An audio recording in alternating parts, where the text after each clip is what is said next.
Well, hello, everybody. This is Gerard and Carol from Living Marriages Ministries, where two hearts are beating as one. Hey, we have a special guest today, and we're going to talk a little bit about the blended families. So, but before we tell you who they are, listen about them. They have been married for 20 years and have 3 children and 4 grandchildren. She has worked in ministry since she was a teen. Her passion is teaching. She began teaching Sunday school at the age of 15 and worked her way to teachers adult Sunday school and Bible class through the years. She attended Living Word Outreach Christian College and School of Ministry and received an associate's in Christian counseling. She then began lay counseling youth and premarital couples. She was the praise dance leader and assistant praise and worship leader at Living Word, where she was ordained as an evangelist. After being ordained, she gave the message in the form of song, dance, and skits. Her husband started working in ministry 20 years ago. He started off as building maintenance for the church, then became the leader of the Living Word drill team. He also was a Sunday school teacher of young adults and adult men classes.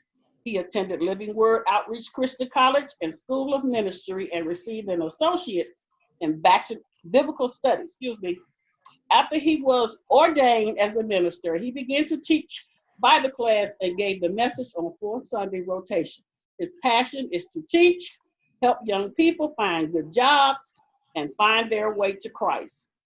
As a family, they periodically go to the city and love to feed the homeless and supply them with items that are donated to them by family, friends, and co-workers, and many others who have a heart for those less fortunate. Ladies and gentlemen, Raphael and Tina. Hi. Welcome. Yeah, this is good. Hello. Yeah, we think this is going to be good. The topic is about blended families, and we know you guys have a blended family there, and so we have some wonderful questions. We're not going to surprise you too bad, but now for those of you that are out there and you're watching, you will be watching this. We want you to make sure you send some notes in. Let us know that you are part of a blended family, and let us know some of your hard times and things that you've gone through. And good times. And your good times, of course. And then from there, we might even try to get back to some of those questions that you have at a later date. But right now, we're going to get ready to get started. These two guys are great. We've been working with them. They've taught on some of our marriage classes, which has been awesome. Yes. Folks love them. So I think this is a good time to just talk. So we're still dealing with the social distancing. So they're at home, we're at home, sitting back, relaxing. But here we go. Okay, so tell us about how your family was blended. You're referring to the children? Yes. Yeah. So I was previously married and had 2 children from my first marriage. And my husband, Raphael, he didn't have any children. So 9 years later, we decided to have another. So that's our 3 children. Okay. But when they were 6 and 7 when we got married, and I believe 8 and 9 when he adopted them. A year later, he adopted them. They call him Dad. He is Dad. Sometimes they forget. They make comments about they're not my blood and forget. Yeah, not blood either. But you know that you raised them. He's Dad. Grandkids are grandkids. There's no division there. So I think our family blended well. We did have issues, throughout the marriage and all, but overall, it blended well. Did you include the children in your courtship? Yes, they actually had a part in the wedding, and I actually gave vows to them that I would be their father, and I accept them just like I do their mother. Okay. Yeah, that's nice. I like that. So how did you balance the marriage with the children? Like, you know, your children from your first marriage, how did you all balance that with the child that you had together? There really wasn't, to me, it was nothing to balance. It seemed like, because even like, they don't look at her as half sister. They don't, it's everybody's all or nothing. I mean, it's just, I think we've done well when it comes to getting us to where it's not about the blood that makes somebody family. And our children did a very good job embracing that and accepting that. And even like with my mother, my sisters, their children, they love their cousins and their aunts and their grandmother just like they do those on my wife's side. There is no step anything. We never use that term step. Well, that was my next question. No, actually, they waited when we were dating. They waited until the day of marriage to call him dad. Yeah. Oh, okay. Excited to the point my son got in trouble in Sunday school, and the teacher came and told me, and she said, I was going to tell him, I'm going to tell your mom because you're misbehaving. He said, you could tell my dad. He was excited to tell say, dad. you could tell my dad. Yeah. You have any questions? I will. Go ahead. I don't want to take over. So how did you do? How did you do as far as parenting styles? Were your parenting styles really, really different? The parenting style was we had to talk about it. Because like me, my children were, for the first, 5, 6 years or whatever, I'm the only one who disciplined them and all like that. And so when we got married and it was time for him to do the disciplining, it was hard for me, honestly. You know, I would know, you know, it's time, you know, your turn kind of. But when he would try to, I like, okay, that's enough. I was really protective of my kids, you know. I would like say, you know, if it's a spanking, like give a number. I was really, really protective. And I think for me with that aspect, because I was young and I felt like I had something to prove, I think I was a little overbearing and too strict because I wanted to prove naysayers wrong and I wanted to raise perfect children. So I thought by being the disciplinarian and being tough and, you know, and then, you know, pressure from other people at our ministry, not directly, but I put pressure on myself. I think that was, you know, I think I might have been a little too strict, a little too much. So did you all have that? Go ahead. I'm sorry. Go ahead. I needed the help because I felt that at that time, you know, I was divorced, so I was a single mom. And my son, he was a hyper child. And I needed help. I didn't want to kill the kid. You know, I really appreciated him stepping in at that time because I felt that I needed a man in his life. So did you all have family meetings? When they got a little older, yeah, we had a few of those. Yeah, definitely had those. So how did you do holidays with your children, Tina? Was that an issue? Yeah, you know, splitting them with the holidays. Well, yeah, that became an issue. No, I think you mean with their biological? Yes. Yeah. No, he was locked up. Oh, okay. I wouldn't take him to the county on Christmas. It wouldn't happen. Not this lifetime. No problem whatsoever. No. And I think a part of that also because her first husband was adopted himself.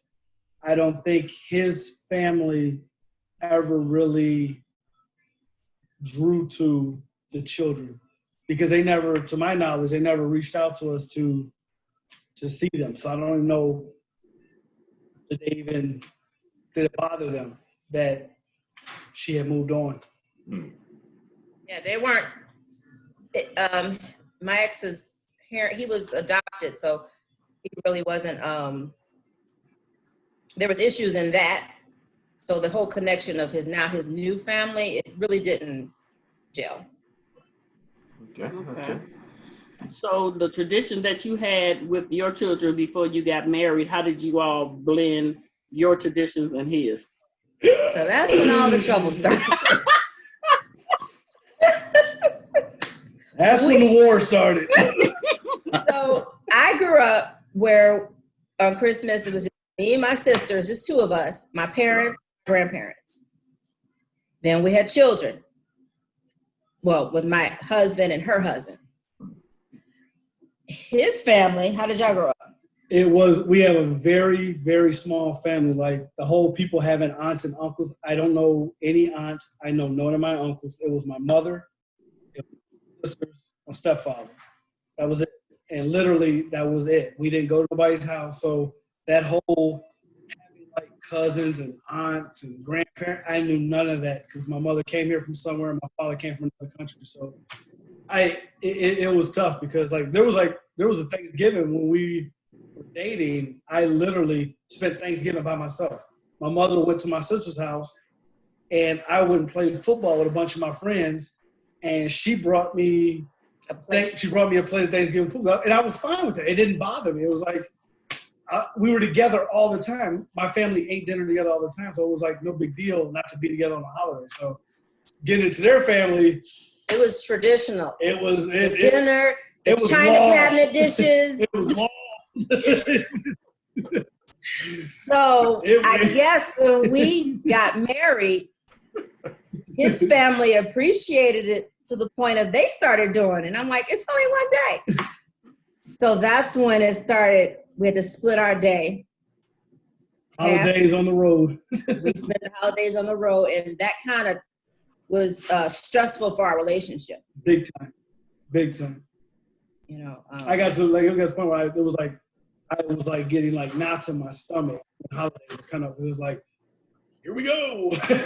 Because we had a special, you couldn't be late, and you couldn't leave earlier than you expected. And then you still had to get to the next person's house. And you couldn't be in one house longer than the other one. That means the other one and you expecting us. So we were literally in the middle of a war. It was bad. Like, I love you and I love you too. We love you, but we love you too. So we were never always in trouble. Right. And it was like we even bought our first house, and it was like our house was bigger than pretty much everybody else in the family's house other than her mom. So it was like we thought we'd bring the whole family together, both sides. Right. We did that first Thanksgiving. It didn't work.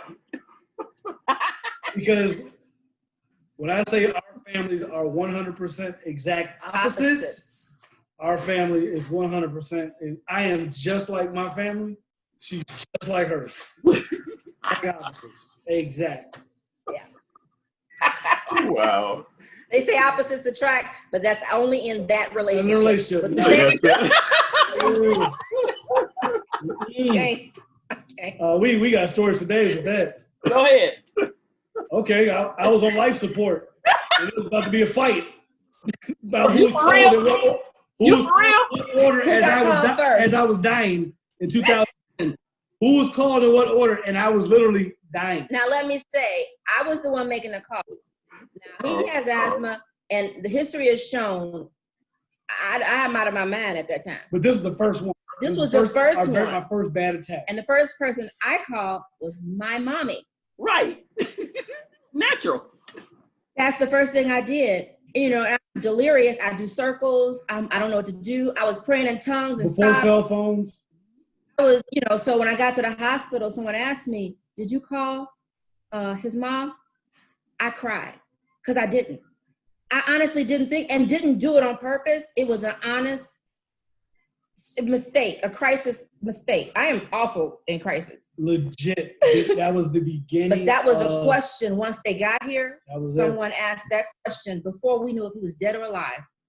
And that was important at that moment. They didn't know. I was about to choke some folks. Because that was not important to me at that moment. I wanted to know, was he alive? That was important to me. They really didn't know. They walked in the room and gave them a plastic bag with my necklace and wallet. That was it. And sent us to that private room, that counseling room. And walked out. So they didn't know. So I was totally stressed. And that was the beginning of we realized it's tough to bring them together because that was, some bad things came from that. Yeah, because when he wasn't there, but when I was in there, the atmosphere was, the most important people in the room was not me, although I was the wife. And it was things being said and shown that I was not important. And then there were some underlying factors of why I had the asthma attack. There were blames of why I was laying there. That was too much to be not knowing if your husband is dead or alive. That was too much. Right. I was about to crack. Had that doctor not came in and said I could come back and see him, I was about to crack somebody that day, honestly. And I'm not like that. You know, I'm respectful. And honestly, I think a small part of it has, I think us being a blended family played a part of it. Obviously, you know, you're as a parent, when you have a child, if a mother has a son, your mother doesn't, you know, her dream for her son isn't to go out and marry somebody with children already. That's not, you want your son to go out and have his own family and establish himself. But I think that played a small part in the dynamic. Not with so much other family members, but I think with my mom, I think that was kind of like and my younger sister, I think that was a little bit of it. I think. Nobody's ever said that. That's my opinion. Yeah. I could be wrong. Yeah. Well, they'll probably, when they see this, they'll probably let you know. So. They let us. Oh, believe me, we've had major wars. Trust me. Not with my mom. My mom, it's great. Yeah. She accepts the kids like they're like that crisis. It was bad. Yeah.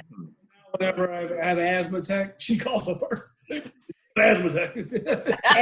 It's crazy because I'm like, Julia's like 19, no 9, 1. What's her number? What's her name? But I'm gonna get it. I get it.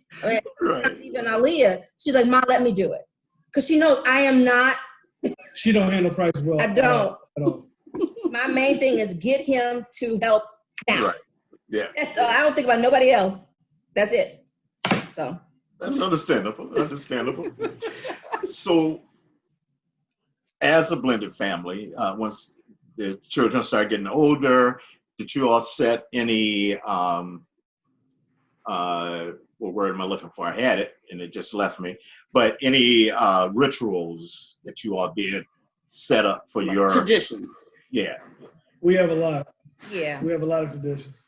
A lot. One is coming up actually is the 4th of July. We always get a bunch of fireworks and we go in front of the house and we shoot fireworks. And the day before the 4th, we go to a big fireworks show as a family. So not this year. Yeah, they can't. Yeah. But we have Christmas morning. We pack up the car with food, clothes, and coats, and we go down. The whole family. Before we open up gifts, we go downtown and we feed people and give out coats. So we have a bunch of traditions, like, you know, it's almost like unspoken of, like, we know we're doing it. It's not even right. And our son is like, you better stick to tradition. Like, it ain't no veering from that. So right. You know, all three of our kids are very traditional. That's good. So if you were to give a family some advice on making that blended family work, what would you tell them?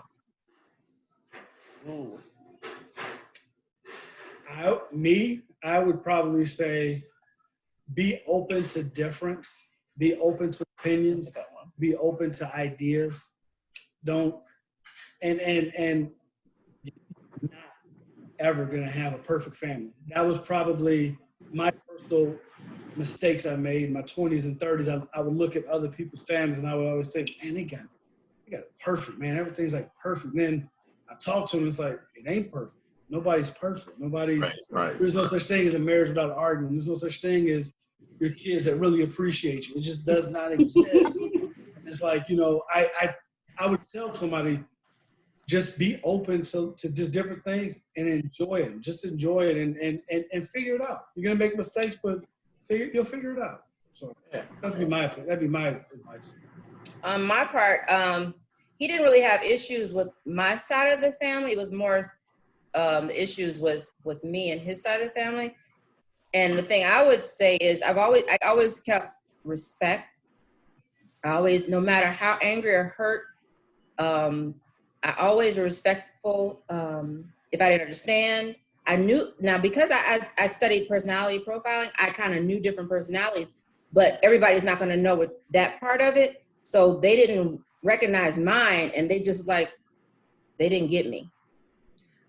So I just kept the respect, knowing their personalities, you know, went along with the things that they enjoyed.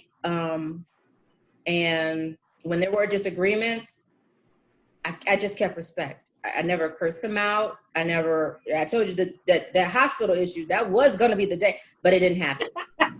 So, and I think that's what kept me to the point. I know I've never done anything harsh to them. I've never done anything out of spite. I've never done anything to hurt them in any way. So that keeps my peace. Right. You know, where it is where it is. Even with COVID, I have one of his sisters will not speak to me, but during COVID, I had some information that I was sharing with people, and I believe I shared with you too. I put her in that text, because I'm like, I don't wish her ill. I don't wish her death. I want her to make it through this too.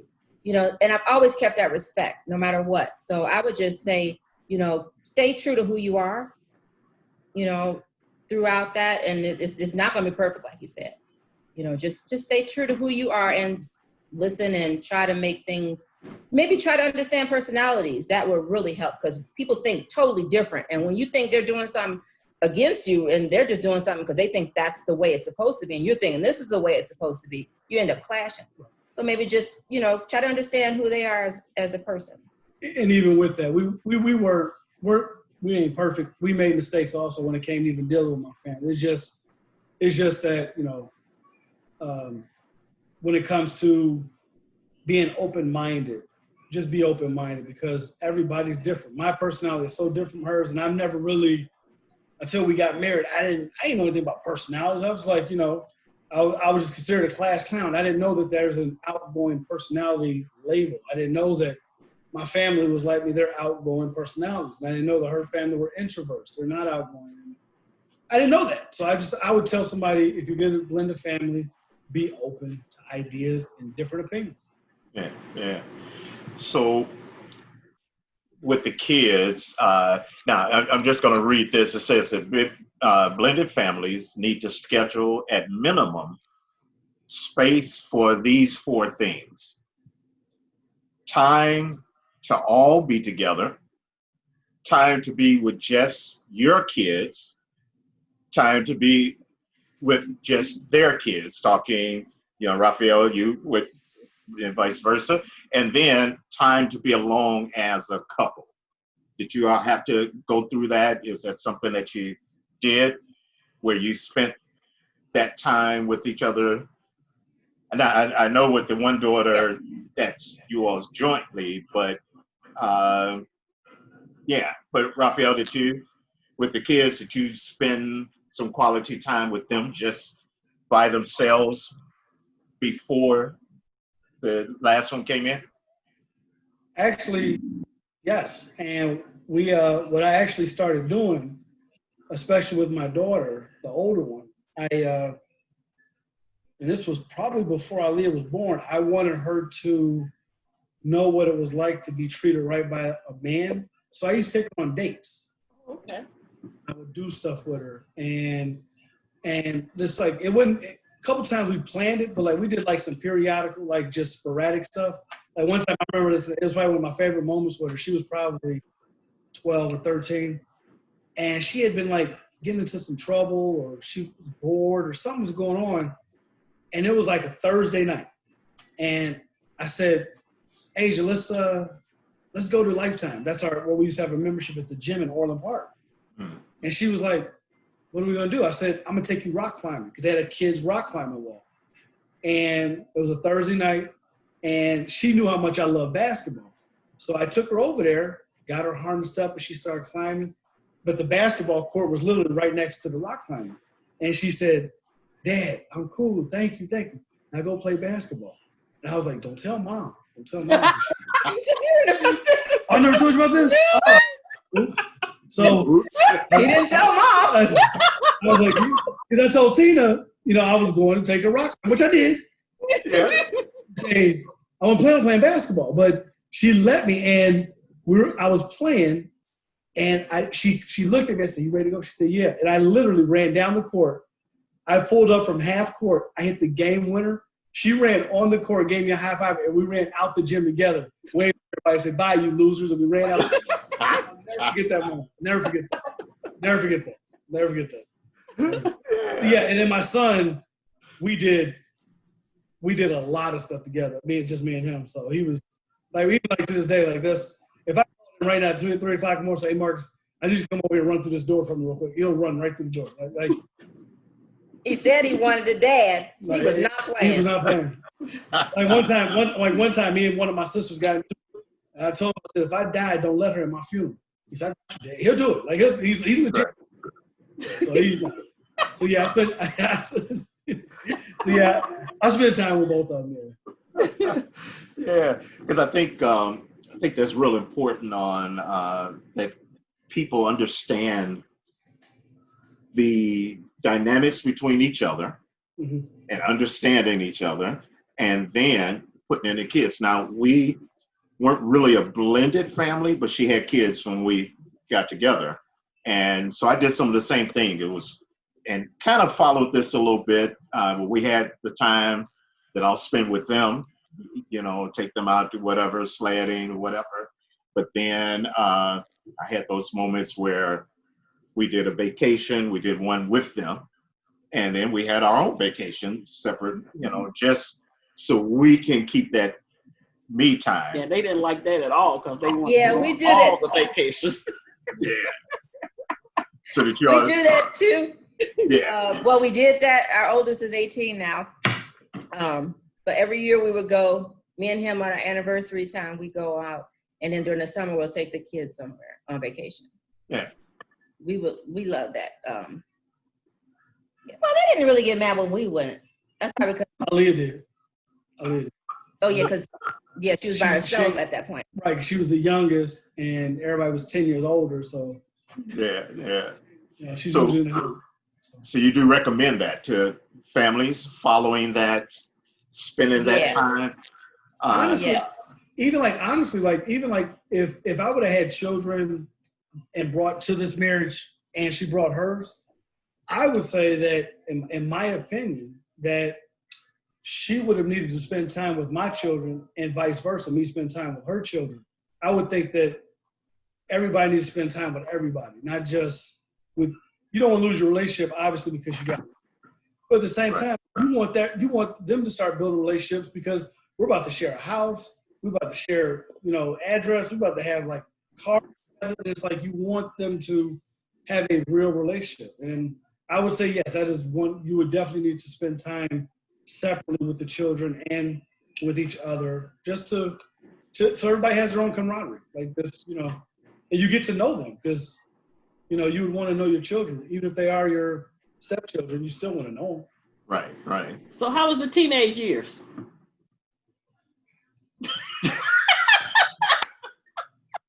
My first set went through. He grew gray hair. 31, started graying. I look 60. I'm only 42. So. And then we had another. We had 2 sessions of teens, and our youngest is 18. So we're not totally out of that yet, but I'll put it like this. We've had numerous people, literally numerous, said when stuff was going on and they knew about it, especially like our friends at church. They were like, and this was like when it was starting, they said, you guys could have reality TV, follow your family, and I guarantee half America would watch it. Because the stuff that happened, if we told the stories, people are going to be like, you're lying. There's no way that happened. You're lying. You're making that up. Okay. Okay. Can you give Can you give one example? Well, what the body slam at the church was one. Yeah. My son body slammed my daughter at the church. On second Sunday, when we have friends of the family, when we bring guests for dinner downstairs at church after service, we have things. Argument. He picked, and we're talking about 17, 16-year-olds. Concrete floor. Boom. And she ain't no punk. She gets up and swings on him and his head off.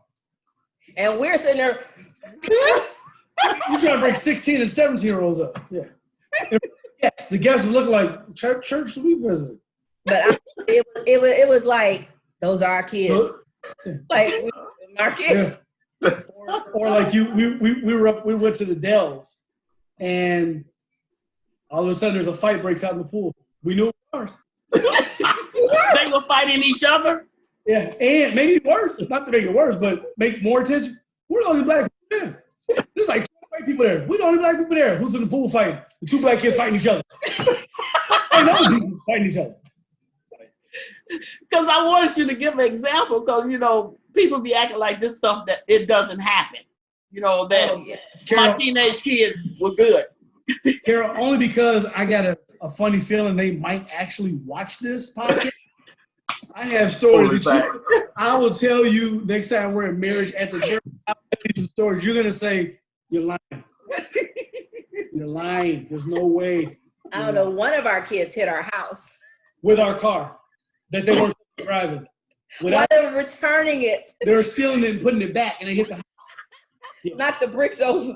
Broke the brick wall. We had a big brick retaining wall. Wow. I tell you. And it was the nicer car. It wasn't even the garbage car. The one that was parked behind the old car. We kept the old car in front. Went through the grass, and when we came back, she hit the house. Yeah. Gotta love it. Gotta love it.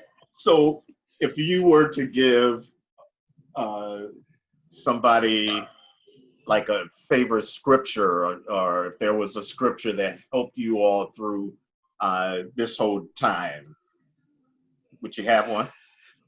Pray without ceasing. I should have known that was going to come. Yeah, I should have known. Yeah.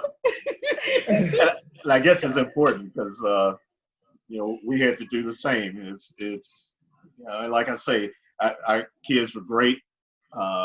Didn't have to beat them too much. He said too much. They were, my daughter, she would tell on everything if it was time for a whooping or something.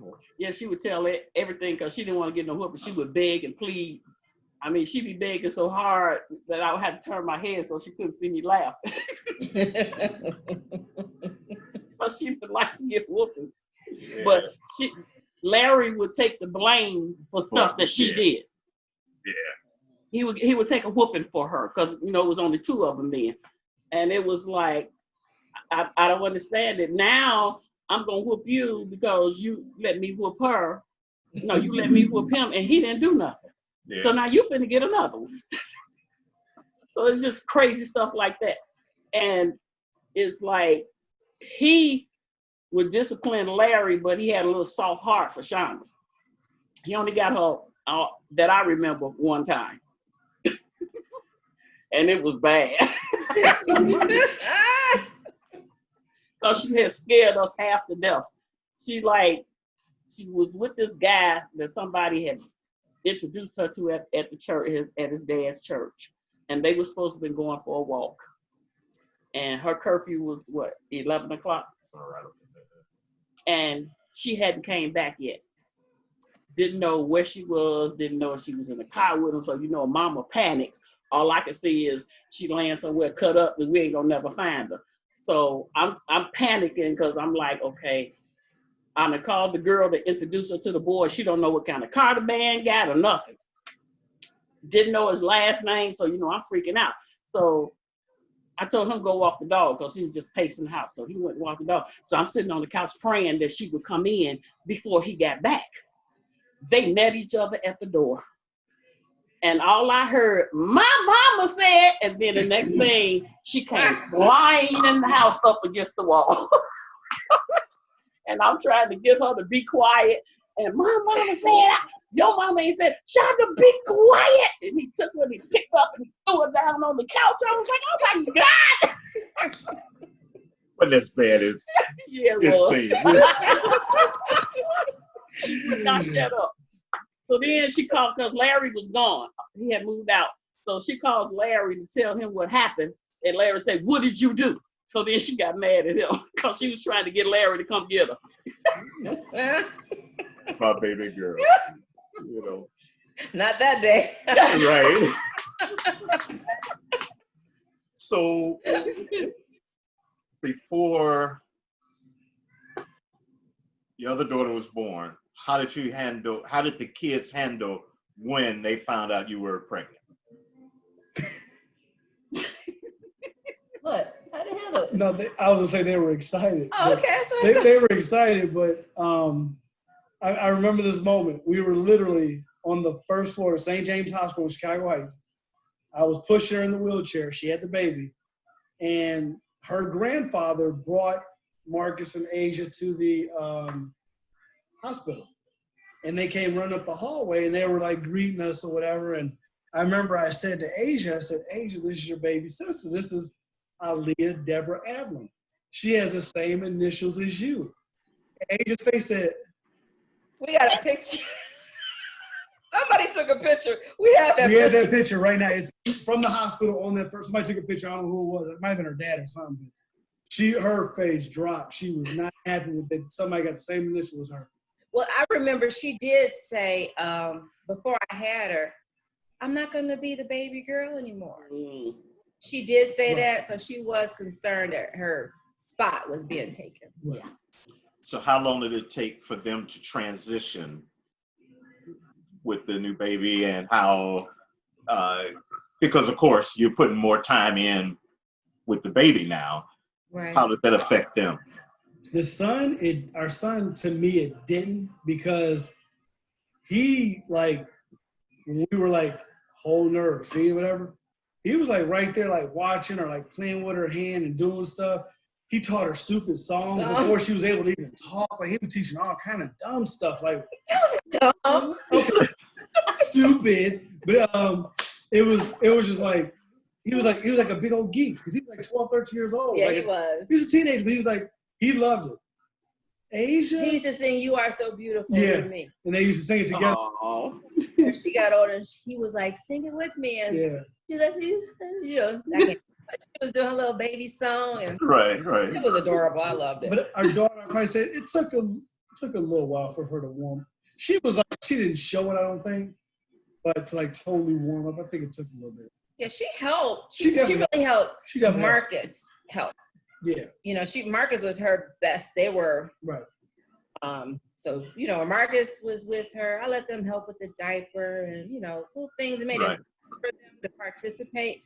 They didn't really, I didn't see any issues there. really. It wasn't until Aaliyah started, my youngest started talking, and Asia and her, they always were bickering. And that story goes on to this day. The two of them, they just bicker. All the time. And they talk about But they're best friends now, but Right. they still bicker. And they still talking about getting an apartment together. Okay. That's what I said. Don't call Okay. me. Okay. Matter of fact, right after you do, I'm selling the house. Don't come back. Right. You won't find us. we might be next door to y'all. Don't tell them you see me. Yeah, Yeah. they bicker, but they defended each other. Oh, yeah. Oh, yeah. That's the biggest thing. This is a family of defenders here. They'd be like so furious with each other, and they'll still drop something to go defend the other one. They'd be like so mad they'll still defend them. Yeah. So we brought that up because people don't recognize that when you already have children, and then when you get married to somebody else, and then you all have a child together, most of them don't think about how they're going to blend this together, because especially the baby is going to be jealous because their spot is getting taken. And it even happened with us when we adopted David, and our daughter was 23 years old, and she was upset. She ain't lived with us, and she was in the Navy, yes, and had a baby, but she was upset because she wasn't going to be his baby girl no more. And she did not like David at all. She was mad. She said, we did not ask her, could we adopt a baby? She was living in Florida. Ask her. Yes, that's what I said. We did not ask her, could we adopt a baby? How many Pampers did she buy? She was more mad at him than she was with me. That was my baby girl. And I told her, you're going to always be the baby girl, because Yeah, this boy is the last one. So when you see me put a comment on Facebook, my one and only baby girl, that's why I have to keep doing that. Yeah. Yeah, it took a minute, but I think, and going through that adoption process, that was one of the things they were saying, that when you bring in that extra baby, it does affect the rest of the kids to an extent. But we didn't think it was going to affect us because she was grown. And not at home. Right. So, but it happened anyway. Yeah. Now, Larry was like, I always wanted a brother anyway. Yeah, So he didn't have no problem that was with it. nothing, Yeah. It's usually with the males. Like, we cool. It's like, we get like whatever. Yeah, whatever. It'll cause an issue. Yeah. Well, we prayed before before I even married him. Me, Marcus, and Asia had a little prayer list on the refrigerator, and it said, we prayed that mommy get married, mommy have another baby was number 2. So they really didn't. They prayed for it too. They were me. So it is. So in your bio, it talked about dealing with married couples and counseling and so on. Have you had to talk with a couple about blended families? Is that something you had to deal with over time in your counseling? Yeah. You mean when I was the couple that I was counseling didn't have children.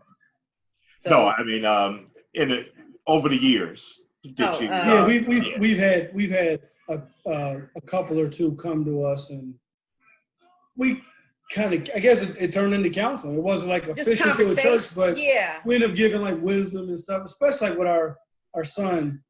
He married a young lady, and she had a child before they got married. So we've talked to him about, we have. Yeah. So now, I know you're close to empty nest. Have you all thought about when that time comes, what are you planning on doing? Is that something you are already thinking about, that empty nest syndrome, or you're not ready for that talk yet? No, we talk about it. We talk about it. Walking around naked and stuff. Yeah, we talk about it. We talk about it. We talked about business, doing business plans and vacationing.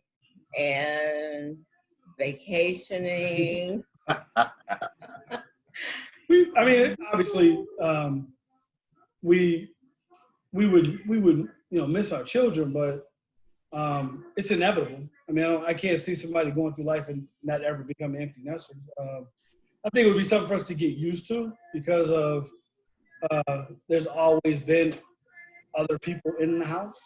Yeah. We have conversations about it. We have probably the last year or two, we sit down, we'll have longer talks and get to know each other even better, and best and get to know her and her likes, and get to know Tina. So when we do, I have a friend of mine, legit. We work together. He was just telling me stories, and I said to him, I'm not joking, I said, Your daughter goes to college, you're getting divorced. He laughed at me, and we ended up going to separate companies in construction. I reconnected with him about a year ago. He's divorced, engaged to somebody else. He got divorced after his daughter. Because I could just tell, because it's like, you know, everything was revolved around his child. And then when the child left, he didn't like his wife. He didn't like her at all. So, and I could tell. So I like her. She's cool. Me personally, I've been a mother for 27 years. So, and I mean, I you know, dealt with the teenagers, 2 cycles of it. So I'm excited about having since I was 20, I had my first child at 20. So I really didn't have my independence. So that's, I think, what I'm looking forward to. I love my kids. They're always welcome. You know, I'm looking at the backyard saying, we need to put a jungle gym here so they can bring the grandkids, you know. So, I know that, I know they'll be here. You know, I'm looking forward to a little independence. Have you thought about your emotions when the last one leaves? Yep. She actually did leave for a week. I cried real bad. Eyes It's gonna happen. Huh? It's gonna happen. Yeah. Eyes were swollen, looking at the room like, you know, and I'm just looking at stuff and just the memories just flood in. So I do know. I'm close to, I feel I'm close to my kids. I love them to death. So I know. My third, 2 of them, they've already moved. The first one, he moved. He was more independent and more strong-willed, and like he started to make rules in our home. So, Yeah. it was like, okay, You can go. let's make rules in this house. So he makes rules in his own home with his own family now. We have a great relationship still. My second daughter, she moved out, and I cried after she moved. I cried, you know. She's here now, temporarily, you know, but when she moves, you know, it's still, you just got the memories. I'm a memory person. Right. Yeah. Get it. It still hurts, but. Yeah, it took us a minute to get over David. I think I'm over it. I don't think he is though. It's the baby, yeah. Because I've done it twice, so. Yeah, and I haven't been a father for 28 years. So like when the youngest does move, it's like I know it's gonna be like, dang, that sucks, dude. Like that, because to me it went by fast. Because I still remember like things like it seemed like it was yesterday. So yeah, it's like you're happy and sad at the same time. Yeah. Yeah, but if they're prepared for the world, then that would subside my sadness. Because like even like right now, my youngest, I'm teaching her construction. I taught her how to pour concrete. I'm teaching her so she can be independent, and if she can make it on her own, she ain't got to depend on no man. I'm good. I never wanted my daughters to depend on no dude. Like, get it yourself. You know what I'm saying? Forget these dudes. There you go. That's the idea of mine. Yeah, she know how to do it all. I have to tell her, don't try to outshine your husband because your daddy taught you how to do stuff. But it feels pretty good. I can stick my chest out so my baby girl can handle that. Like, and do not say my daddy taught me. No, don't do that to your husband. Have him mad at me, you know. It depends on the guy, because when we got married, she was doing a lot of the man stuff. Like we buy cabinet, she'll put the cabinet together. Her father taught her, go ahead, I don't care. How to barbecue. She taught me how to barbecue. I don't care. So And I barbecue since. I'm good. This is awesome. Well, you know, we really appreciate this time. It's I'm sure everyone's gonna enjoy this, and it's gonna help. It's gonna help change lives. That's the whole purpose of this, is to let folks know you can make it, no matter what you're going through. You know, just make sure praying. Mm-hmm. You know, that pray without ceasing. Yes. And so that's a good thing. So we thank you all for coming on. And this is Thank you for having us. Thank you for having us. Enjoyed you. And hey, we'll do this again. Maybe next time we can do it. Sitting out In in the the back yard at or the lake something. or something. I don't know. Well, we can do it live. Yeah. 6 feet distance. Yeah. Yeah, but it's good. So everybody, I thank you. Send in your Comment. comments. Questions. Make sure you subscribe so we can, and then share. Make sure you share this, and that'll allow other people to be able to hear what we just heard today. So we thank you for being here, and we just give God the glory for everything that He's doing in our lives. And so this is going to end another session, and two hearts beating as one.